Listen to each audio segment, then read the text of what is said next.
সে ঘুম মানে তো ক্রস ফায়ার, এটাই চিরাচরিত হয়ে আসছে। সারা রাত আমি তাহাজ্জুদে আল্লাহর কাছে চোখ ফেলে ফেলে চোখের পানি ফেলে কান্না করলাম, আল্লাহ এই নামাজ যদি আমার শেষ নামাজ হয়, আর জালেমরা যদি আজকে আমাকে জালেমদের হাতে মৃত্যু রেখে থাকো, তুমি আমাকে শহীদের মর্যাদা দিও, আর আমার লাশ যেন কুকুর বিড়াল না খায়, আল্লাহ আমার লাশটা অক্ষত অবস্থা আমার মাতৃ সন্তানদের কাছে পৌঁছে দিও। আমি তাহাজ্জুদের ফজরের নামাজ পড়ে দোয়া পড়ে বিছানায় শুনলাম, চোখে তো ঘুম আসে না। আমি আল্লাহর আকাশ দেখিনি, বা সূর্য দেখিনি, চাঁদ দেখিনি, মেঘ দেখিনি, বৃষ্টি দেখিনি, রোদ দেখিনি, আমি আল্লাহর মাটি দেখিনি, গাছ দেখিনি। আমার রুমের দক্ষিণ দিকে দুটো ছোটো ভেন্টিলেটার ছিল, ওগুলো দিয়ে মাঝে মাঝে একটু আলো দেখা যেত, আমি মাঝে মাঝে ওই তাকিয়ে দেখতাম। তারা একটা সিসি ক্যামেরা দিয়ে খেয়াল করে ওটাও বন্ধ করে দিয়েছে। আমার বুক হাহাকার করতো, আমি আল্লাহর দুনিয়া দেখতে চাই। মাঝে মাঝে মনে হতো আমি বন্ধ করে তাহাজ্জুদ পড়ে যে, আল্লাহ যারা তোমার দুনিয়া দেখা আমার জন্য বন্ধ করে দিয়েছি, তুমি তাদের দৃষ্টিশক্তি বন্ধ করে দাও। কিন্তু আমি আল্লাহর কাছে বিচার দিয়েছি, আল্লাহ আমি বন্ধ করি না, তুমি আকামুল হাকিমিন, সর্বশ্রেষ্ঠ বিচারক, আল্লাহ তুমি তাদের ব্যবস্থা পারবে। বিভিন্ন সেলকে চিৎকার চেঁচামেচি আহাজারি বিলাপ, আমার বুক ফেটে যেত। আমার তখন আমার কষ্ট যে তাদের কষ্ট আর বেশি হতো।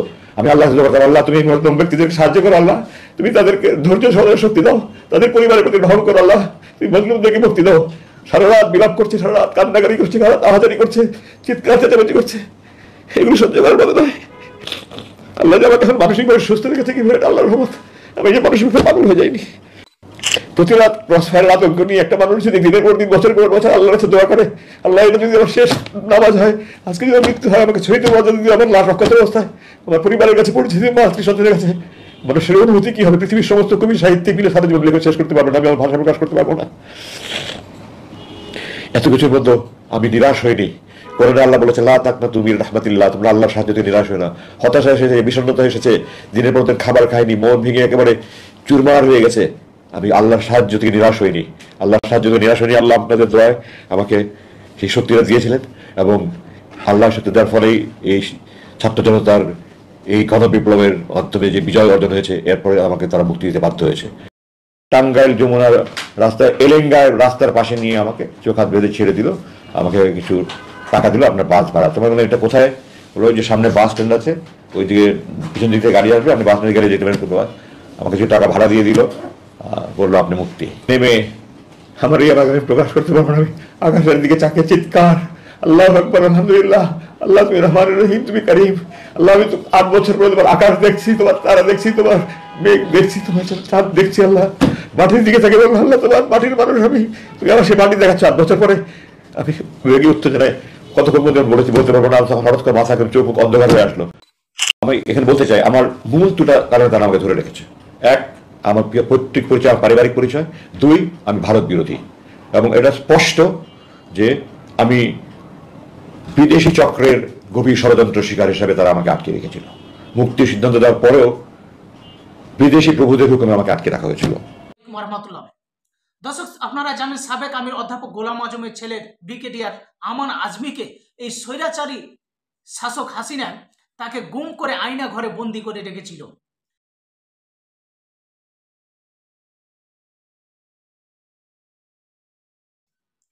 মুক্তির পর তিনি আসলে অনেক অসুস্থ ছিল। দীর্ঘ 25 দিন পর তিনি সাংবাদিকদেরকে ডেকে ফেস ব্রিফিং করে তিনি জানান যে তাকে কিভাবে গুম করা হয়েছিল এবং কিভাবে আয়না ঘরে নির্যাতন করা হয়েছিল, তার উপরে কি অমানবিক নির্যাতন করা হয়েছিল এবং কিভাবে তাকে মুক্তি দেওয়া হয়েছিল। এই নিয়ে বিস্তারিত তিনি বলেছেন। আসুন আমরা দেরি না করে ওনার বক্তব্য, ওনার এই ঘটনাগুলো আমরা শুনি। আর যদিও ভিডিওটি অনেক লম্বা, অবশ্যই আপনারা ধৈর্য সহকারে দেখার চেষ্টা করবেন এবং ভিডিওটি বেশি বেশি শেয়ার করে অন্যকে দেখার সুযোগ করে দেবেন। বিশেষ করে এই ভিডিওটি আপনারা বেশি বেশি শেয়ার করবেন এবং প্রতিবাদ করবেন এই স্বৈরাচারী হাসিনার, স্বৈরাচারী শাসকের যেন বিচার হয়। কত মানুষকে এভাবে গুম হত্যা করেছে এবং কত মানুষের উপরে জুলুম নির্যাতন করেছে। তো ব্রিগেডিয়ার জেনারেল আমান আজমির উপরে কেমন জুলুম নির্যাতন করা হয়েছে, আসুন বিস্তারিত ওনার মুখ থেকে আমরা শুনি। বিসমিল্লাহির রহমানির রহিম, আলহামদুলিল্লাহি রাব্বিল আলামিন, আসসালাতু ওয়াসসালামু আলা রাসূলিল কারীম। গণমাধ্যমে সম্মানিত ভাই বোনেরা এবং প্রিয় দেশবাসী, আসসালামু আলাইকুম ওয়া রাহমাতুল্লাহি ওয়া বারাকাতুহু। আমি আপনাদের সকলের কাছে প্রথমে ক্ষমা প্রার্থনা করছি। আমি প্রায় 25 দিন হলো মুক্তি পেয়েছি, কিন্তু আমার শারীরিক এবং মানসিক অবস্থার কারণে আমি এখনও চিকিৎসায় আছি। আমি এই বিলম্বের কারণে আপনারা অনেক প্রতীক্ষা করছেন, অনেক দিন থেকে অপেক্ষা করছেন, আমি জানি। আমি আপনাদের কাছে আগে আসতে না পারায়, আগে আপনার সাথে কথা বলতে না পারায় আমি আমার ক্ষমা প্রার্থনা করছি। আপনারা আমাকে ক্ষমা করবেন। আমার আন্তরিক ইচ্ছা থাকা সত্ত্বেও আমি কথা বলতে পারিনি। এখনও আমার শারীরিকভাবে সম্পূর্ণ সুস্থ নয়, আমি চিকিৎসাধীন রয়েছি, তো আমি আমার সাধ্য চেষ্টা করবো আপনাদের সাথে আমার কথা তুলে ধরার। আমার বক্তব্যের শুরুতেই আমি এই দ্বিতীয় মুক্তিযুদ্ধের বীর শহীদদের প্রতি আমার সশ্রদ্ধ সালাম জানিয়ে আমার বক্তব্য শুরু করছি এবং স্বাধীনতায় শহীদদের আত্মার মাগফিরাত কামনা করছি। শোক সন্তপ্ত পরিবারের সদস্যদের প্রতি গভীর সমবেদনা প্রকাশ করছি এবং সরকারের কাছে আহ্বান জানাচ্ছি পরিবারদের যথাযথ ক্ষতিপূরণ প্রদানের জন্য। সেই সাথে আমি গভীর শ্রদ্ধার সাথে স্মরণ করছি আমাদের প্রথম মুক্তিযুদ্ধের শহীদ এবং বীর মুক্তিযোদ্ধাদের। এরপরে আমি আহত বীর মুক্তিযোদ্ধা যারা দ্বিতীয় মুক্তিযুদ্ধের মাধ্যমে দেশকে বিজয় এনেছেন তাদের প্রতি অভিনন্দন জানাচ্ছি। তাদের সুচিকিৎসার জন্য সরকারের কাছে আমি আহ্বান জানাচ্ছি। তাদের ক্ষতিপূরণের জন্য যা ব্যবস্থা করা দরকার সরকার প্রয়োজনীয় ব্যবস্থা দেবেন বলে আমি আশা করি।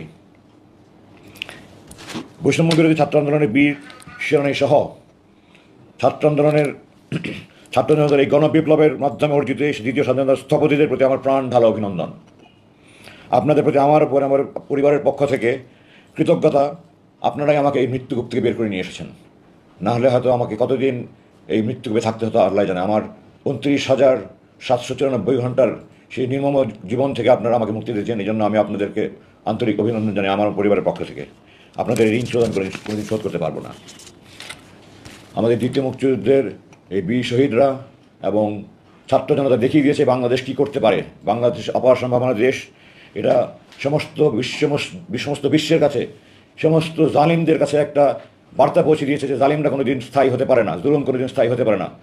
সত্যের বিজয় অনিবার্য। আপনাদের মনে রাখতে হবে বিজয় অর্জন করাই শেষ নয়, বিজয় অর্জন হচ্ছে বিজয় ধরে রাখা আরও কঠিন। আমাদের এই বিজয় নস্যাৎ করার জন্য চক্রান্ত এখনও চলছে। আপনারা দেখতে পাচ্ছেন প্রতিদিন কিছু না কিছু গণ্ডগোল করার চেষ্টা করছে। এগুলি সব ষড়যন্ত্রকারীদের পরিকল্পনা। আপনাদের এগুলো শক্ত হাতে দমন করতে হবে। আমাদের সবার এবারে সজাগ থাকবে এবং সংঘবদ্ধভাবে ঐক্যবদ্ধভাবে তাদেরকে প্রতিহত করতে হবে। আমি এই মুহূর্তে বাংলাদেশ সেনাবাহিনীর সেনাপ্রধান জেনারেল ওয়াকারুজ্জামানকে আন্তরিক অভিনন্দন জানাই। জাতির এই ক্রান্তিলগ্নে তিনি যে ঐতিহাসিক ভূমিকা পালন করেছেন, তিনি যে গুরুত্বপূর্ণ জটিল মুহূর্তে যে সিদ্ধান্ত নিয়েছেন যা জাতির এই দ্বিতীয় যুদ্ধ বিজয় অর্জনে সহায়তা করেছে, তার এই তার এই অবদান জাতি কৃতজ্ঞতার সাথে সারা জীবন মনে রাখবে। তার নাম ইতিহাসে স্বর্ণাক্ষরে রাখবে। Congratulations general Wakeruzzaman, I am proud of you. তুমি আমার ছাত্র ছিলে, I am proud of you. আমি প্রসঙ্গে একথাও জাতিকে স্মরণ করে দিতে চাই, বাংলাদেশ সেনাবাহিনী একটা দেশপ্রেমিক সেনাবাহিনী। কিছু অসাধু অফিসার হয়তো কোনো অপকর্ম করে থাকতে পারে, কিন্তু আপনারা মনে রাখবেন এই সেনাবাহিনী এই দেশের স্বাধীনতা অর্জনের গুরুত্বপূর্ণ ভূমিকা রেখেছে। এই দেশের সেনাবাহিনী এই দেশের জনগণের সেনাবাহিনী, এই দেশের ঐক্যের প্রতীক, স্বাধীনতার প্রতীক। এই সেনাবাহিনী এই দেশের জনগণের সেনাবাহিনী। সেনাবাহিনী সবসময় আপনাদের পাশে ছিল, থেকেছে, থাকবে ইনশাআল্লাহ, এবং আপনারা তার প্রমাণ পেয়েছেন। আমি সেনাবাহিনীর সদস্যদেরকে এই সাথে অভিনন্দন জানাচ্ছি। আমি অন্তর্বর্তীকালীন সরকারের প্রধান ডক্টর ইউনূস সহ সকল উপদেষ্টাদের প্রতি আন্তরিক অভিনন্দন জানাচ্ছি। আপনারা এই গণবিপ্লবের মাধ্যমে অর্জিত এই বিজয়কে আপনারা দেশকে 50 বছর এগিয়ে নিয়ে যাবেন বলে আমি দৃঢ়ভাবে বিশ্বাস করি। ডক্টর ইউনূসের মতো একজন যোগ্য ব্যক্তির নেতৃত্বে এই উপদেষ্টা পরিষদ দেশের সকল জঞ্জাল মুক্ত করবে। দেশের যত রকমের প্রতিষ্ঠানকে ধ্বংস করে দেওয়া হয়েছে সবগুলি প্রতিষ্ঠানকে আবার ঢেলে পুনর সাজিয়ে দেশকে একটা সমৃদ্ধশালী রাষ্ট্র হিসেবে গড়ে তোলার জন্য ওনারা সর্বাত্মক চেষ্টা করবেন বলে আমি বিশ্বাস করি। আপনার যা তা কিছু অন্যায় অবিচার, জুলুম অবিচার হয়েছে, যত গুম খুন, অর্থ পাচার, যত রকমের যত অবিচার, অন্যাচার, জুলুম নির্যাতনের সব কিছুর আপনারা তদন্ত করবেন। দোষী ব্যক্তিদেরকে চিহ্নিত করে তাদের দৃষ্টান্তমূলক শাস্তির ব্যবস্থা করবেন এবং দেশকে একটা সুন্দর সঠিক পথ দেখিয়ে আপনারা দেশকে গণতান্ত্রিক সরকারের হাতে হস্তান্তর করে আপনার দায়িত্ব যথাযথ পালন করবেন আমি দৃঢ়ভাবে বিশ্বাস করি, আশা করি এবং দোয়া করি। আমি জনগণের প্রতি, সমস্ত রাজনৈতিক দলের প্রতি আহ্বান জানাচ্ছি, আপনারা আপনাদের সর্বাত্মক সহযোগিতা অব্যাহত রাখবেন এই বিপ্লবী সরকারের প্রতি। এবং রাজনৈতিক দলের প্রতি আমার বিশেষ অনুরোধ থাকবে, আপনারা ওনাদেরকে নির্বাচন নিয়ে কোনো রকমের কোনো চাপ দেবেন না, আপনারা কোনো রকমের সময় বেঁধে দেবেন না। ওনারা, আমি দৃঢ়ভাবে বিশ্বাস করি ওনারা যথাযথভাবে কাজ করে যত দ্রুত সম্ভব ওনার গণতান্ত্রিক প্রক্রিয়া চালু করবেন। এই জন্য আপনারা দয়া করে কোনো রকমের কোনো মানসিক চাপ বা কোনো রকমের কোনো বক্তব্য ওনাদেরকে দিয়ে ওনাদেরকে বিব্রত করার চেষ্টা করবেন না। ওনাদেরকে ওনাদের টাইম ফ্রেমে, সেটা কতদিন আমি জানি না, আল্লাহ জানেন, ওনারা জানেন। দেশবাসী আপনাদের সহায়তা ওনার কাজ করতে পারবেন আমি দৃঢ় বিশ্বাস করি। এই পর্যায়ে আমি একটা আহ্বান জানাতে চাই এই বিপ্লবী সরকারের প্রতি, যে প্রথম মুক্তিযুদ্ধে যারা যুদ্ধ করেছিলেন তারা প্রথমত ছিলেন বাংলাদেশ সেনাবাহিনী, নৌবাহিনী, বিমান বাহিনী, তিন বাহিনীর সেই সশস্ত্র সুপ্রশিক্ষিত সেনাবাহিনী প্রথম শুরু করেছে। তারপরে আপামর জনসাধারণ মুক্তিযুদ্ধে প্রশিক্ষণ নিয়ে অস্ত্র নিয়ে যুদ্ধ করেছে। তাদের অবদান যেমন কোনোদিন অস্বীকার করা যাবে না, সে একই সাথে আজকের তরুণ যুবক ছাত্র জনতা যেভাবে কোনো রকমের সামরিক প্রশিক্ষণ ছাড়া, কোনো রকম অস্ত্র ছাড়া নিজের বুক ঝাঁপিয়ে পড়ে তারা যুদ্ধ করে দেশ স্বাধীন করেছে, এদের অবদান আরও অনেক বেশি বলে আমি মনে করি। এবং এই জন্য আমি জোর দাবি জানাই যে প্রথম মুক্তিযুদ্ধে যেমন শহীদ এবং বিভিন্ন বীরত্বপূর্ণ দায়িত্ব পালনের জন্য বীর শ্রেষ্ঠ, বীর উত্তম, বীর বিক্রম, বীর প্রতীক খেতাব দেওয়া হয়েছে। এই তৃতীয় মুক্তিযুদ্ধের শহীদদের প্রতি আবু সাহিদ সহ শহীদ এবং অন্যান্য যারা আহত হয়েছে, যার গুরুত্বপূর্ণ ভূমিকা পালন, তাদেরকেও যথাযথভাবে এই সাহসিকতাপূর্ণ খেতাব, বীর শ্রেষ্ঠ, বীর উত্তম, বীর বিক্রম, বীর প্রতীক যথাযথভাবে সরকার একটা কমিটি করে যাকে যে যেটা প্রাপ্য সেই খেতাব দেওয়ার জন্য আমি দৃঢ়ভাবে আহ্বান জানাচ্ছি। মূল বক্তব্যে যাওয়ার আগে আরও 2-1 একটা বলতে চাই। প্রথম হলো, আমি আমার 57 জন শহীদ বিডিআর নির্মম হত্যাকাণ্ডে 57 জন শহীদ বীর ভাইয়ের রক্তের বদলা চাই। কোরআনে আছে খুনের বদলা খুন। আমার এই 57 জন আমার কলিজার টুকরা ভাই, বাংলাদেশ সেনাবাহিনী কেন, কোনো সেনাবাহিনীতে general Shakil, general colonel Gulzar, colonel Idkuddullah Rahman Shafiq, colonel এমদাদের মতো অফিসার তৈরি হওয়া খুব কঠিন ব্যাপার। এই সমস্ত অফিসারকে যারা খুন করেছে, যারা খুনের পরিকল্পনা করেছে, যারা উপদেশ দিয়েছে, পরামর্শ দিয়েছে, বাস্তবায়ন করেছে, এদের সবার বিরুদ্ধে দৃষ্টান্তমূলক শাস্তির ব্যবস্থা গ্রহণ করা হোক। যা মৃত্যুদণ্ড হোক, যে দণ্ড হোক, আমি খুনের বদলা খুন চাই। যারা খুনের দোষর সবার তদন্ত, প্রকৃত তদন্ত করে আমাদের বের করে বিচার কাজ পূর্ণভাবে সম্পূর্ণ করতে হবে। এটার জন্য আমি সরকারের প্রতি আহ্বান জানাই এবং এর সাথে এও জানাই যে এই যে সেই পূর্ববর্তী সরকারের সময় যেই তদন্ত কমিটি হয়েছে তার পূর্ণাঙ্গ রিপোর্ট প্রকাশ করা হোক এবং যারা তদন্ত করেছেন তারা যদি দায়সারাভাবে এই অপরাধীদেরকে দায়মুক্ত করার জন্য করে থাকে, তাহলে তাদেরকে ওই বিচারের আওতাভুক্ত করা হোক। আমি মনে করি যে যারা অপরাধী এবং যারা অপরাধীদেরকে অপরাধমুক্ত করার, দায়মুক্ত করার জন্য দায়ী, তারাও সমভাবে অপরাধী, এবং সবাইকে আওতাভুক্ত করতে হবে। আমি আমার বক্তব্যে যাওয়ার আগে আমি আমার শত শত সেনা কর্মকর্তা, বিভিন্ন পদবী সৈনিক যেভাবে গত সরকারের উপর জুলুমের শিকার হয়েছে, চাকরি থেকে অন্যায়ভাবে বরখাস্ত হয়েছে, অকালীন অবসর হয়েছে, তাদের চাকরিতে পুনর্বহাল, যেই পদে যেখানে পদায়ন হওয়া দরকার সেভাবে পদায়ন করা এবং তাদেরকে যথাযথ ক্ষতিপূরণ দেওয়ার জন্য জোর দাবি জানাচ্ছি। এবং এটার জন্য প্রক্রিয়ার কর্মকর্তারা তারা যথাযথ কর্তৃপক্ষ প্রক্রিয়া করছে। আপনারা সরকারের প্রতি আহ্বান জানাচ্ছি, আপনারা তাদেরকে চাকরিতে পুনর্বহাল করুন, তাদেরকে যার যার প্রাপ্য পাওনা পরিশোধ করুন। এবং সেই সাথে শুধু সামরিক বাহিনী কর্মকর্তা না, সামরিক বেসামরিক সকল অঙ্গনে যারা যেরকম যত জুলুম অভিযান অন্যায় সবগুলোর আপনার প্রতিকার করবেন আমি বলে বিশ্বাস করি। এবারে আমি আমার প্রসঙ্গ শুরু করছি। ভূমিকাটা হয়তো একটু বড় হয়ে গেল, আপনারা ক্ষমা করবেন। আমার বাবা 2012 সালের 12ই জানুয়ারিতে এক প্রহসনের ট্রাইব্যুনাল তাকে গ্রেফতারের আদেশ দেয় এবং উনি প্রায় 3.5 বছর চিকিৎসাধীন অবস্থায় থেকে জালেমের কারাগারে থেকে উনি সুচিকিৎসার অভাবে উনি আস্তে আস্তে 23 অক্টোবর 2000, আমি 8 বছর থাকায় আমার বছর হয়েছে, ক্ষমা করবেন, 2013 সালের 23 অক্টোবর উনি ইন্তেকাল করেন। এই দিনগুলো আমার পরিবারের জন্য অত্যন্ত দুর্বিষহ ছিল। একজন 90 বছরের ঊর্ধ্বে মানুষ কি অসহায়ের মতো ছোটো কামরায় বন্দিশালায় দিন কাটিয়েছেন আমাদের জন্য। আমরা বলতে হবে, চোখের পানি আটকে রাখতে পারেন। আমার মার যে কী কষ্টের দিন ছিল, আমি আমার মার পাশে সেই দিনগুলো থেকেছি। এবং এরপরে আমার বাবা 23 অক্টোবর ইন্তেকাল করার পরে আমি আমার সমস্ত কর্মকাণ্ড বন্ধ করে সারাক্ষণ আমার মায়ের পাশে থাকতাম। আমার মা শয্যাশায়ী ছিলেন, প্রায় উনি অসুস্থ হয়ে যেতেন, আমি লোকমা খাওয়াতাম, আমার মায়ের হাত পা টিপে দিতাম, প্রেশার মেপে দিতাম, ওষুধ খাওয়াতাম, সারা রাত ঘুমাতেন না, ওনার মায়ের পাশে থেকে হাত বুলি করে মাফিক ঘুম পাড়িয়ে দিতাম। আমি সেই মাকে নিয়ে 22 আগস্ট 2016 সালে রাতের ভাত খাচ্ছিলাম। আপনার ক্ষমা করবেন, আমার মা নিয়ে কথা বলতে গেলে আমি আবেগ থামাতে পারি না। আমার মা ছিলেন আমার জীবনের শ্রেষ্ঠ বন্ধু।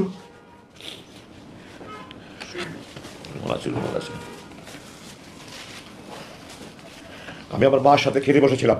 এই সময় সরকারের গুন্ডা বাহিনী, আমি গুন্ডা বাহিনী এই জন্যই বলছি যে আইন প্রয়োগকারী সংস্থার লোক ওয়ারেন্ট ছাড়া, মামলা ছাড়া, ওয়ারেন্ট ছাড়া উঠিয়ে নিয়ে যাওয়া মানেই গুন্ডার কাজ।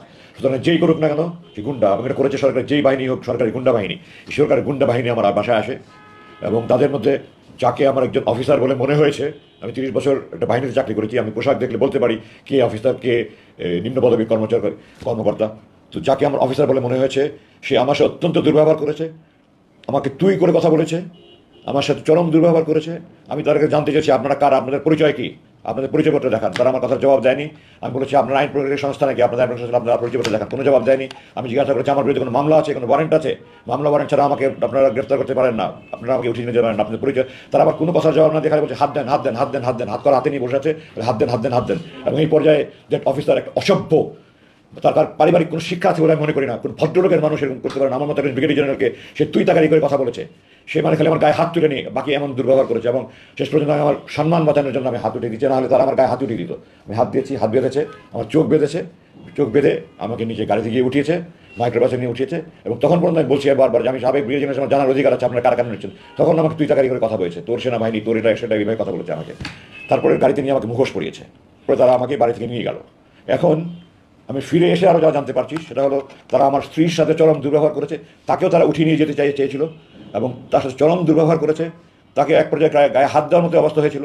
সে আমার মার হাত জড়িয়ে ধরে বলেছে আমি একা যাবো না, নিতে হলে আমার মাকেও নিতে হবে। তারপরে তারা আমার মাকে তাকে আর কিছু বলেনি, কিন্তু আমার বাসার যুবতী কাজের মেয়ে তার গায়ে হাত উঠিয়েছে। আমার বাসার যে দেখাশোনা করে আমাদের ম্যানেজার তাকে মাটিতে ফেলে তার বুকের উপরে লাফিয়েছে। বাসার যত সিকিউরিটি গার্ড ছিল, দারোয়ান ছিল, যত কর্ম ছিল, তাদেরকে নির্মমভাবে তারা নির্যাতন করেছে। আমার বাসা তছনছ করে তারা আমরালি বাক্স সব কিছু তারা ভেঙে চুড়ে তারা মোবাইল, কম্পিউটার আর যা ইচ্ছা তারা নিয়ে গিয়েছে। আলমারি, স্টিল আলমারিও তারা ভেঙে ফেলেছে। এবং আমাদের বাসার রাস্তাটা 200 গজের গড়ির সামনে বন্ধ। মহল্লা কমিটি যারা সিসিটিভি দিয়ে আমাদের পুরো এলাকাটা কভার করা আছে, তার সিসি ক্যামেরাগুলো সব ভেঙে, যেখানে রেকর্ডার আছে সেই বাসায় গিয়ে দরজা ভেঙে তারা রেকর্ডার নিয়ে গিয়েছে এবং সমস্ত এলাকার ত্রাসের সৃষ্টি করে তারা আমাকে নিয়ে চলে গেল। প্রায় আমার চোখ বাঁধা, মুখ বাঁধা, মুখোশ পরা, আমার তো জানার কোনো উপায় নেই আমাকে কোথায় নিয়ে যাচ্ছে। ডানে বামে করে প্রায় ঘন্টাতে ড্রাইভ করে আমাকে একটা রুমে নিয়ে গেল। রুমে নিয়ে গিয়ে আমাকে তারা চোখ হাত খুলে দিল এবং আমাকে একটা পায়জামা দিল, একটা লুঙ্গি দিল, বলে আপনার কাপড় পাল্টে দেন। তো আমি কাপড় পাল্টিয়ে ওগুলো দিয়ে দিই। আমার প্যান্ট শার্ট পরানো ছিল, ওগুলো দিয়ে দিলাম। আমাকে আমার পায়ে আমার পরানো একটা স্যান্ডেল ছিল, যেটা আমার বাবা পড়তেন, আমার বাবার স্মৃতি স্বরূপ আমি স্যান্ডেলটা পড়তাম। তারা আমাকে একটা স্যান্ডেল দিল, আমার স্যান্ডেলটা নিয়ে যেতে দিল, আমি স্যান্ডেল নিতে দিই না। আমি বলছি না, এটা আমার বাবার স্মৃতি, আমি এটা দেবো না। তারা অনেক জোরাজোরি করেছে, আমি বলছি না আপনারা দেবো না, আপনারা যা করতে পারেন, আমি আমার স্যান্ডেল দেবো না, এটা আমার বাবার স্মৃতি। তো শেষ পর্যন্ত তারা আমার স্যান্ডেল রাখতে দিয়েছে। তারপর আমাকে খাবার দিয়েছে তারা, এক প্যাকেট বিরিয়ানি। তখন কি বিরিয়ানি খাওয়ানো তখন মানুষের সাথে থাকে, আমি খাবারের তো খাইনি তখন পর্যন্ত। আর বিরিয়ানি তো কেন, আমি তো তখন মৃত্যুর আশঙ্কা করছি। আমি গাড়িতে জিজ্ঞাসা করেছিলাম আপনারা কি আমাকে ক্রস ফায়ারের জন্য নিয়ে যাচ্ছেন?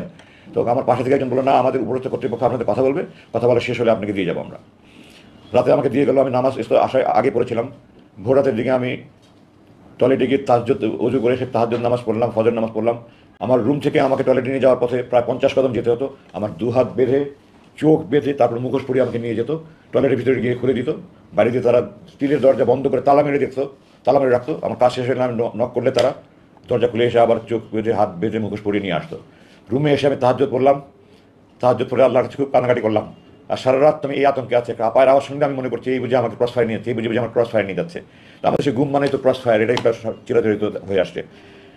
সারা রাত আমি তাহাজ্জুদে আল্লাহর কাছে চোখের পানি ফেলে কান্না করলাম, আল্লাহ এই নামাজ যদি আমার শেষ নামাজ হয়, আর জালেমরা যদি আজকে আমাকে, জালেমদের হাতে মৃত্যু রেখে থাকে, তুমি আমাকে শহীদের মর্যাদা দিও। আর আমার লাশ যেন কুকুর বিড়াল না খায়, আল্লাহ আমার লাশটা অক্ষত অবস্থা আমার স্ত্রী সন্তানদের কাছে পৌঁছে দিও। আমি তাহাজ্জুদের ফজরের নামাজ পড়ে, দোয়া পড়ে বিছানায় শুলাম, চোখে তো ঘুম আসে না। আগের দিন দুপুরে খেয়েছি, এরপরে যে সারা রাত ঘুম নাই, খাবার নাই, মৃত্যুর আতঙ্ক। পরের দিন সকালে নাস্তা দিয়েছিল আমাকে, চা, পড়ার ডিম ভাজি। নাস্তা খাওয়ার তো নাস্তা দিয়ে দেখলেই আমার চোখ দিয়ে ঝরঝর করে পানি বের, কারণ আমি মাকে নিয়ে খেতে বসছিলাম। মাকে দুই সময় লোকমা খাইয়ে দিলাম। আমি বললাম নিয়ে যান, আমি খাবো না। এরপরে 12টার দিকে হঠাৎ করে আমার মনে হলো আমার হাত পা সব খিচুনি আসছে। আমার মনে হলো আমি যেন মরে যাচ্ছি। আমার চোখ মুখ অন্ধকার হয়ে আসতে, আমি চিৎকার চেঁচামেচি শুরু করলাম। এরপরে আমি আর কিছু বলতে পারবো না। কতক্ষণ পরে আমার হুশ আসছে আমি বলতে পারবো না। আমি দেখলাম আমি আগে যে রুম নিয়েছিলাম তাতে অন্য আরেকটা রুমে, এবং আমার হাতে স্যালাইন দেওয়া। এবং এখন একজন আমাকে বললো যে আপনি অজ্ঞান হয়ে গিয়েছিলেন, এখন আপনাকে ওষুধ দিয়ে, আপনার প্রেশার খুব বেড়ে গিয়েছিল, আপনাকে প্রেশারের ওষুধ এবং ঘুমের ওষুধ দিয়ে আপনার ঘুম পাড়িয়ে রাখা হয়েছিল। যাই হোক, এভাবে প্রায় 6 দিন বা 7 দিন আমার ঠিক মনে নেই আমার এই অবস্থায় কাটতো। আমি যখন টয়লেটে যেতাম তখন ক্যানার লাগানো ছিল, ওটা করে দিতাম, আমি টয়লেটে যেতাম। খাবার দিত আমাকে 3 বেলা খাবার যাই দিত। রান্নার এত মান দেখলে আমার রান্নার ব্যাপারে আমার চেহারা দেখে আমার খেতে ইচ্ছে হতো না। চোখের খাবার সামনে বসলে আমার চোখ দিয়ে ঝরঝর করে পানি পড়তে, আমি খাবো কি। 6-7 দিন আমি বলতে গেলে না খাওয়াই, শুধু একটু চা খেতাম বা একটু পরোটা, একটু পোড়া টুকরে খেতাম, সাদা ভাত 2-1 লোকমা খেতাম। এভাবেই আমার 6-7 দিন গেল, স্যালাইনের উপরে ছিলাম। তারপরে 6-7 দিন পরে আমাকে প্রথম যে রুমে নিয়ে গিয়েছিল আবার সেই রুমে নিয়ে আসলো। তারপর থেকে আমি প্রতিদিনই বলছি, আপনারা বলছেন যে আমাকে আপনাদের অপরস্থ কর্তৃপক্ষ কথা বলবে, কোথায় তারা আসে না কেন, আসবে, ওনাদের সময় হলে আসবে, ওনাদের সময় হবে। আসলে এইভাবে দিন চলতে থাকলো। আমার তো খাওয়া দাওয়া কিছুই নাই। আস্তে আস্তে আমি শুকিয়ে যেতে থাকলাম। দাঁড়িয়ে নামাজ পড়ার ক্ষমতা হারিয়ে ফেললাম। বসে নামাজ পড়া শুরু করলাম। পরে 1 মাস প্রায় না খাওয়া আমি এই অবস্থায়, এক পর্যায়ে আমি শুয়ে নামাজ পড়তে শুরু করলাম। আমি বসে নামাজ পড়ার ক্ষমতা ছিল না। ঠিক 1 মাস পরের ঘটনা, 22শে আগস্ট রাতে নিয়ে গেল। 21শে আগস্ট রাত 11টা 50-এ আমাকে একজন এসে বললো যে আপনার সাথে আমাদের বড় ভাই কথা বলবে। তো বড় ভাই শব্দটা আমি প্রথম শুনলাম ওখানে। আমি বললাম বড় ভাই মানে আমাদের উপরস্থ কর্তৃপক্ষ। তো আমি বললাম তো বাংলাদেশের সকল ব্যাংক, বিমা প্রতিষ্ঠান, স্কুল, কলেজ সবখানে তো উপরস্থ কর্তৃপক্ষ স্যার বলে, আপনারা কি বড় ভাই বলে আমাকে বোঝাতে চাচ্ছেন যে আপনার বেসামরিক প্রতিষ্ঠান? আমি 30 বছর একটা বাহিনীতে কাজ করেছি, এই ধরনের কাজ কি কোনো বেসামরিক প্রতিষ্ঠান করে? আপনারা আমাকে কি গর্ধ পেয়েছেন? যাই হোক, আমার রুম বন্ধ করে অন্ধকার করে দিল। অন্ধকার করে দিয়ে টর্চ লাইট নিয়ে একজন আসলেন। আমি তো তার চেহারা কিছু দেখার সুযোগ নেই, রুম অন্ধকার। আমার মাথার পিছনে উনি একটা চেয়ার নিয়ে বসলেন। বসে আমাকে বললেন, খুব সংক্ষিপ্ত কথা, একটা ঘটনের আশঙ্কায় আপনাকে আটক করা হয়েছিল, সেই আশঙ্কাটা কেটে গেছে, আপনাকে এখন মুক্তি দেওয়ার সিদ্ধান্ত হয়েছে। আমি বলছি 21শে সেপ্টেম্বর রাত 11:50 কথা। আপনাকে এখন মুক্তির সিদ্ধান্ত নেওয়া হয়েছে। তো আমি বললাম, আমাকে মুক্তির জন্য কি আমার দিন গুনবো না ঘন্টা গুনবো? তো উনি বললেন যে আপনি একজন সেনাবাহিনীর সাবেক জেনারেল, আপনি জানেন আপনার সিদ্ধান্ত তো সর্বোচ্চ পর্যায় থেকে আসবে, আমার মতো ব্যক্তির পক্ষে এটা সিদ্ধান্ত দেওয়া সম্ভব না। এই কথা বলে উনি চলে গেলেন। এরপর থেকে আমি দিন গুনছি, কেউ মুক্তির কথা বলে না, কিছুই বলে না। প্রতিদিন দোয়া করি, নামাজ পড়ি, দোয়া করি, চোখের পানি ফেলে কান্নাকাটি করি, কোনো কথা। 19শে সেপ্টেম্বর, আরও প্রায় মাসখানেক পরে 19শে অক্টোবর প্রথম কয়েকজন অফিসার আসলো আমাকে, তখন রুম থেকে চোখ বেঁধে হাত বেঁধে মুখে পরিয়ে ওখানে একটা রুমে নিয়ে গেলো। এটা তাদের ইন্টারোগেশন রুম, মানে কয়েকটা রুম আছে তাদের ইন্টারোগেশন রুম, এবং ওখানে অন্যান্য বন্দীদেরকে তারা অনেক নির্যাতন করে। আল্লাহর রহমত যে আমাকে তারা আমাকে শারীরিক নির্যাতন করেনি। তো আমাকে তারা আমার নামটা অনেক কিছু জিজ্ঞাসা করলো, তারপরে আমার সাথে বিভিন্ন অফিসারের পরিচয় ছিল, তাদের সাথে আপনার কী পরিচয়, অমুকের সাথে আপনার কী পরিচয়, অমুকের সাথে আপনার কী পরিচয়, কীভাবে চিনেন। তো স্বাভাবিকভাবেই এই সরকারের যারা জুলুম নির্যাতনের শিকার হয়েছে তারাই আমার সাথে বেশি যোগাযোগ করেছে, কারণ আমি একজন জুলুম নির্যাতনের শিকার। তো আপনার সাথে তো সব সরকার বিরোধী লোকের সাথে যোগাযোগ দেখা যায়, আমাকে তারা বলছে। তো আমি বললাম যে আমরা সেনাবাহিনীতে কে সরকারকে বেসরকারি আমরা এটা কখনো দেখি না, সেনাবাহিনীতে কোনো দল নাই, সেনাবাহিনীর সবাই আমরা ভাই, আমরা সবাইকে ভাই মতো মনে করি, আমরা সেইভাবে যোগাযোগ করি, কে কী দল করে আমরা সেনাবাহিনীদের দেখি না। সুতরাং আপনারা যারা বলছেন এটা আপনাদের কল্পনাপ্রসূত, আমার সাথে এই ধরনের কারণ এই ধরনের বিরোধী করার বড় জন্য এগুলি হিসাব করে আমরা যোগাযোগ করি না। আমি অমুকের সাথে অমুক জায়গায় চাকরি করছি, অমুক সাথে অমুক জায়গায় চাকরি করছি, আমি সমস্ত বিবরণ দিলাম। 19 তারিখে কিছুক্ষণ জিজ্ঞাসাবাদ করে তারা চলে গেল। আবার 3 দিন পরে 22শে অক্টোবর আবার তারা আসলো, আবার একই ধরনের প্রশ্ন। এটা একটা আপনার ইন্টারোগেশনের একটা পদ্ধতি, একই প্রশ্ন বারবার করা, যেন কোনো যদি আমার বক্তব্যে বেশ কম হয় তাহলে তারা বুঝতে পারে মিথ্যার আশ্রয় নিচ্ছে, তখন ওটা নিয়ে তারা আমাকে বারবার জিজ্ঞাসা করবে। তো সত্য বললে তো আর বারবার জিজ্ঞাসা করলে 100 বার জিজ্ঞাসা করলেও কোনো সমস্যা নেই। ইংরেজিতে বলে the most difficult part of telling a lie is that you have to remember what you said the first time. প্রথমে যেটা বলতে যদি মনে রাখতে না পারি তাহলে আমি দ্বিতীয়বার উল্টাপাল্টা বললে মিথ্যা হতে। তো আমি যদি মিথ্যা না বলি তো আমার তো এটা মনে রাখানোর দরকার নেই। তো আমি দ্বিতীয়বার আমি যা জিজ্ঞাসা করলে একই কথা মনে রাখতে একই প্রশ্ন করলো। এরপরে দীর্ঘদিন আবার জিজ্ঞাসা করেন, আমি তাদের বললাম আপনারা কতদিন আমাকে ভেবে আটকে রাখবেন, বলে আপনারা থাকেন আরও কিছু জিজ্ঞাসাবাদ করবো। 7ই ডিসেম্বর আমার তৃতীয়বার তারা জিজ্ঞাসাবাদ করলো, আগের প্রশ্ন করি, কিন্তু এই প্রশ্নগুলো এবার কিছু ব্যতিক্রম ধরনের প্রশ্ন ছিল। এখানে তারা আমাকে হঠাৎ করে বলল, আপনি ভারতের বিরুদ্ধে ফেসবুকে এত সোচ্চার কেন? আমি এখন একটু পিছনে দিয়ে ফিরে যেতে চাই। আমি আমার শরীরের প্রতিটা অনুপরমাণু, শিরা উপসার, লঙ্কু, রক্তবিন্দু, সমস্ত অস্থিমজ্জা, খাঁটি দেশপ্রেমিক আপাতমস্ত আমি সৈনিক। আমি দেশের জন্য জীবন দেওয়ার জন্য শপথ নিয়েছি, আমি যোগদান করেছি, আমি এখনও প্রস্তুত দেশের জন্য জীবন দেওয়ার জন্য। তো আমি বলেছি যে আমাকে যে খুব বেশ ভারতের বিরুদ্ধে ফেসবুক এত সোচ্চার কেন? তো আমি বললাম ভারতের বিরুদ্ধে ফেসবুকে সোচ্চার হওয়া যদি বেআইনি হয় তাহলে আপনারা আমাকে আটকে রেখেছেন কেন, বিচার বহির্ভূত হবে, আমাকে সে আইনে মামলা দিচ্ছেন না কেন? আর আমি স্বাধীনতা যুদ্ধের পর থেকে, আমি 2016 সালে 7ই ডিসেম্বরের কথা বলছি, তখন স্বাধীনতার 45 বছর প্রায়। আমি বলছি স্বাধীনতার পরে 45 বছরে ভারতকে বন্ধু হিসাবে দেখিনি, আমি ভারতকে একটা বন্ধু প্রতিবেশী রাষ্ট্র হিসেবে দেখতে চাই। আমাদের ফরেন পলিসি হলো, আমাদের পররাষ্ট্রনীতি হলো friendship to all, malice two নান। সবার সাথেই বন্ধুত্ব, কারোর সাথে বৈরিতা না করে। আমি আমার সকল প্রতিবেশীকে বন্ধু রাষ্ট্র হিসেবে পেতে চাই, কিন্তু বন্ধুত্ব কখন একতরফা হয় না। আমি আপনাকে বন্ধুর মতো ভালোবেসে যাবো, আপনি আমাকে চর থাপ্পড় লাথি মারবেন, এটা কোনোদিন বন্ধুত্ব হয় না। তো আমি দেখেছি তারা আমাদের সমস্ত নদীতে বাদ দিয়ে, ফারাক্কাবাদের মতো বাদ দিয়ে, যখন আমাদের পানির দরকার তারা আমাদের খরা তৈরি করছে, যখন আমাদের দেশে বন্যা তখন তারা বাদ করে দিয়ে। আপনারা এখন দেখতে পাচ্ছেন, আজকে দেখতে পাচ্ছেন কী হচ্ছে আমাদের এই পূর্বাঞ্চলীয় জেলাগুলিতে, কীভাবে লাখ লাখ মানুষ আজকে কষ্ট স্বীকার করছে। আমি 2009 সালে আমাকে বরখাস্ত করার পর থেকে আমি এই কাজ করছি। আমার বরখাস্ত প্রসঙ্গে আমি একটু পরে আসছি, 2009 সালে কীভাবে আমাকে বরখাস্ত করে আমি একটু পরে আসছি। তো আমি তখন থেকে আমি ভারতের বিরুদ্ধে ফেসবুকে সোচ্চার ছিলাম। আমার বোন ফেলানির লাশ 24 ঘন্টা তার কাটা ঝুলেছিল, আমার এখন বুক ফেটে যায়। 2 দিন পর পরে আমার ভাই বোনদেরকে বর্ডারে গুলি করে মারছে, কোনো প্রতিবাদ নাই। তারা আমাদের চারিদিকে তার কাটা ভাড়া দিয়ে রেখেছে, ওয়াচ টাওয়ার বানিয়ে রেখে মানে তারা আমাদের বাণিজ্যিক বৈষম্য মতো করে তৈরি করে রেখেছে। এগুলোর কোনো প্রতিবাদ নাই, কেউ কিছু বলে না। আমি আমার প্রতিজ্ঞা ছিল, আমার পণ ছিল, আমার জেহাদ ছিল, আমি আমার দেশের পক্ষে আমার জীবন যে আমি যাকে বলে যাব। আমার ক্ষুদ্র প্রচেষ্টা আমি ফেসবুকে লেখালেখি করছি, এগুলো নিয়ে আমার বিরুদ্ধে তারা খুব ক্ষুব্ধ। তারা, আমি বিস্মিত যে বাংলাদেশের কোনো একটা বাহিনী, যে কোনো বাহিনী হোক, তারা ভারতের বিরুদ্ধে আমি যদি ক্ষোভ প্রকাশ করে থাকি, তাদের এত ক্ষুব্ধ হওয়ার কী আছে? তারা কি ভারতপ্রেমী? তারা ভারতপ্রেমী না হলে তাদের কেন এত ক্ষোভ হবে? আমি আশ্চর্য হই না যে বিগত সরকার যাদেরকে ব্যবহার করেছে, সেই স্বার্থান্বেষী সেই মহল, তারাও সরকারের দ্বারা প্রভাবিত, তারাও ভারতপ্রেমী ছিল, নাহলে তারা আমার বিরুদ্ধে ক্ষুদ্র প্রতিক্রিয়া ব্যক্ত করতো না। আমি এই প্রসঙ্গে আরেকটু পূর্বে ফিরে যেতে চাই। আমরা যেমন ভারতকে বন্ধু মনে করলে হবে না, ভারতের আমাদের ইতিহাস জানতে হবে। আমরা যদি ইতিহাস না জানি তাহলে আমরা ভুল করব। আমরা বারবার ভুল করেছি, আমরা এখন আর ভুল করতে চাই না। 1905 সালে এই ব্রিটিশ সরকার আমাদের এই বঙ্গভঙ্গ করেছিল পূর্ব বাংলা মুসলমানদের উন্নতির জন্য। এই ভারত এটার বিরুদ্ধে আন্দোলন করে বঙ্গভঙ্গ রদ মানে বাতিল আন্দোলন করে 6 বছর পর্যন্ত বাতিল আন্দোলন করে এটাকে বাতিল করে আমাদের দুই বাংলা এক করেছে। তারা আমাদের মুসলমানদের উন্নতি চায়নি। 1971 সালে, আপনারা জানেন না, দেশবাসী জানা উচিত এগুলো, আমরা মৈত্রী চুক্তি নামে অক্টোবর 1971 সালে আমাদের অস্থায়ী সরকার একটা চুক্তি করেছিল। সৈয়দ নজরুল ইসলাম সাহেব অস্থায়ী চুক্তি করে স্বাক্ষর করে অজ্ঞান হয়ে গেছিলেন। আমার কথা নয়, আপনারা 266 দিনের স্বাধীনতা আওয়ামী লীগ অ্যাডভোকেট নুরুল কাদের বই পড়ে দেখেন। ওনার কথা আছে যে অস্থায়ী সরকারের অস্থায়ী রাষ্ট্রপতি স্বাক্ষর করে অজ্ঞান হয়ে গেছিলেন। ওটা চুক্তি ছিল। আমি 3টা আপনাদের শুধু দৃষ্টি আকর্ষণ করছি। 1 নম্বর, এদেশে কোনো সেনাবাহিনী থাকবে না, এদেশে ভারতের সেনাবাহিনী থাকবে। 2, এদেশের প্রশাসনে যারা মুক্তিযুদ্ধে যোগদান করেছে তারা বাদে বাকি সবাইকে অপসারণ করতে হবে। ভারতের প্রশাসনের লোক এই দেশের প্রশাসন চালাবে। এই দেশের প্রশাসনের শতকরা 1জন লোকও মুক্তিযুদ্ধে যোগদান করেনি, আপামর ছাত্ররা যোগদান করেছে। তার মানে এই দেশের প্রশাসন তাদের হাতে তুলে যাবে। তৃতীয়ত, এই দেশের পররাষ্ট্র মন্ত্রণালয় এবং প্রতিরক্ষা মন্ত্রণালয় ভারতের নিয়ন্ত্রণে থাকবে। আমি দেশবাসীর কাছে জানতে চাই, আপনারা বলেন এটা কি স্বাধীনতার চুক্তি, মৈত্রী চুক্তি না গোলামীর চুক্তি? এই চুক্তি যারা করেছে তারা মীর জাফরের বংশধর, তারা এই দেশকে বিক্রি করে দিচ্ছিল। আল্লাহ আমাদেরকে রক্ষা করেছেন। আমি এগুলির বিরুদ্ধে সবসময় সোচ্চার ছিলাম। সেনাবাহিনীর চাকরি করা অবস্থায় আমি এগুলো বলতে পারিনি। 2009 সাল থেকে আমি বলেছি, এটাই ছিল আমার অপরাধ, এটা আমার বড় অপরাধ ছিল। আর অপরাধ, আমি অধ্যাপক গোলাম আযমের ছেলে। এই কারণে তারা আমাকে নিয়ে বন্দি করে রেখেছে। এবং এই 29,794 ঘন্টার কাহিনী 29,794 দিন বলে শেষ করা যাবে না।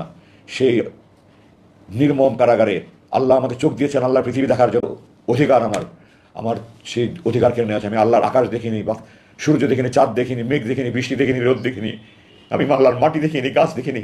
আমার রুমের দক্ষিণ দিকে দুটো ছোটো ভেন্টিলেটার ছিল, ওগুলো দিয়ে মাঝে মাঝে একটু আলো দেখা যেত। আমি মাঝে মাঝে তাকিয়ে দেখতাম। তারা একটা সিসি ক্যামেরা দিয়ে খেয়াল করে ওটাও বন্ধ করে দিয়েছে। আমার বুক হাহাকার করতো, আমি আল্লাহর দুনিয়া দেখতে চাই।